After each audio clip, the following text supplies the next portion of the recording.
உங்களுக்கு இன்னும் ஜாவா ஸ்கிரிப்ட்ல ப்ராமிஸ்ங்கிற ஒரு கான்செப்ட் ரொம்ப கன்ஃபியூஸ்டா இருக்கா? இந்த வீடியோ ஃபுல்லா பாருங்க, உங்களுக்கு புரியுற மாதிரி சூப்பர் கிளியரா சொல்லி தரேன். இந்த வீடியோ சேவ் பண்ணிட்டு உங்க ஃப்ரெண்ட்ஸ்க்கு ஷேர் பண்ணுங்க.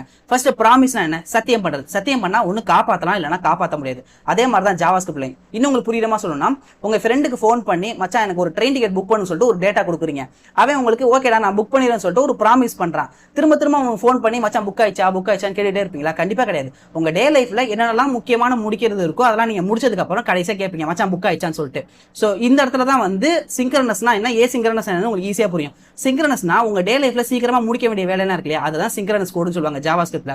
அசிங்க்ரனஸ் கோட்னா எல்லா சிங்க்ரனஸ் கோட் முடிஞ்சதுக்கு அப்புறம் டைம் எடுத்து நடக்கிற விஷயம் தான் அசிங்க்ரனஸ் கோட். ஏன்னா புக் ஆகிறதும் டக்குனு புக் ஆயிடாது, கரெக்டா டைம் எடுத்து நடக்கும் இல்லையா. சோ அதுதான் ஏசிங்க்ரனஸ் கோட். இப்போ உங்க வேலையெல்லாம் முடிச்சு கடைசியில் அவங்க ஃபோன் பண்ணி கேட்கறீங்க, அவன் புக் ஆயிடுச்சுடா, அவன் ப்ராமிஸ் பண்ணா புக் ஆயிடுச்சுன்னு சொல்லிட்டு சக்சஸ் சொல்றான், இல்லனா புக் ஆகலாம்னு சொல்லிட்டு நமக்கு வந்து ரிஜெக்ட் பண்ணுவான். அதே மாதிரி தான் ஜாவா ஸ்கிரிப்ட்லயும் உங்களுக்கு கோட் பார்த்தா இன்னும் கிளியரா புரியும். இங்க பாத்தீங்கன்னா ஃபங்க்ஷன் புக் ட்ரெயின் டிக்கெட் சொல்லிட்டு நான் ஒரு ஃபங்க்ஷன் வச்சிருக்கேன்.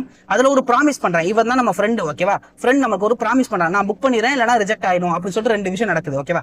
த new promise call back function ஒன்று வாங்குது, ஒன்னு சக்சஸ் ஆகும் இல்லனா ரிஜெக்ட் ஆகும், கரெக்டா. சோ இந்த கன்சோல் ஆகல, ஃபர்ஸ்ட் வந்து ப்ளீஸ் வெயிட் பண்ணுங்க ட்ரெயின் டிக்கெட் புக் ஆக போகுது அப்படின்னு சொல்லிட்டு நான் சொல்றேன். நானே வந்து சொல்லிட்டேன் ட்ரெயின் டிக்கெட் இருக்கு அப்படின்னு சொல்லிட்டு நானே வந்து இஃப் கண்டிஷன்ல போட்டேன். If is available true, yes ட்ரூன்னு கொடுத்துட்டேன். அப்ப என்ன ஆகும், நம்மளுக்கு சக்சஸ் மெசேஜ் வந்துடும். அப்போ ரிசல்வ்ல நான் ஒரு மெசேஜ் பாஸ் பண்றேன். இல்ல ஒருவேளை நான் ஃபால்ஸ் போட்டிருந்தேன், எனக்கு எல்ஸ் கண்டிஷன் வரும், ட்ரெயின் டிக்கெட் ரிஜெக்ட் ஆயிடும், கரெக்டா. சோ இந்த இடத்துல வரும். இப்போ ரிஜெக்ட் ஆயிடுச்சா சக்சஸ் ஆயிடுச்சா, இது எல்லாமே எதுக்குள்ள இருக்குன்னா இந்த புக் ட்ரெயின் டிக்கெட் இருக்குல்ல, இந்த ஃபங்க்ஷனுக்குள்ள தான் இருக்கு. சோ இந்த ஃபங்க்ஷன் அப்ப கால் பண்ணேன்னா எனக்கு சக்சஸா ரிஜெக்டான்னு சொல்லிட்டு தெரிஞ்சிடும். இந்த ஃபங்க்ஷன்ல தென்னு சொல்லிட்டு நான் ஒன்று வாங்குறேன். தென்னா ஒன்றும் இல்லை, நீங்க அசிங்க்ரனஸ் ப்ரோக்ராமிங்ல உங்களுக்கு சக்சஸ் மெசேஜ் வந்துருச்சுன்னா அந்த தென்னுங்கிற ஒரு மெத்தட் மூலமா உங்களால எடுக்க முடியும். டாட் தென்ல நமக்கு வந்து அந்த மெசேஜ் வரும். இந்த கன்சோல் லாக் பண்ணி பார்க்கலாம், சக்சஸ் ஆயிடுச்சு ரிஜெக்ட் ஆயிடுச்சுன்னு சொல்லிட்டு. எரர் வந்துச்சுன்னா நமக்கு இந்த கேட்ச்ல வரும். ஃபைனலில ஒன்றும் இல்லை, என்ன நடந்தாலும் இந்த ஃபைனலி என்ன புக் ஆகுமோ, லைக் ட்ரெயின் டிக்கெட் ப்ராசஸ் முடிஞ்சு அப்படிங்கிற மாதிரி, ஓகேவா. ஸோ இப்போ நான் கோட் இங்கே போய் பார்த்தேன் அப்படின்னா உங்களுக்கு தெரியும், booking train ticket first console லாக்ல உள்ள வந்துருச்சு, அப்புறம் டிக்கெட் புக்குடு, அப்புறம் வந்து நமக்கு வந்து ப்ராசஸ் ஃபினிஷ்ங்கிறது ஃபைனலில் உள்ள வந்துச்சு.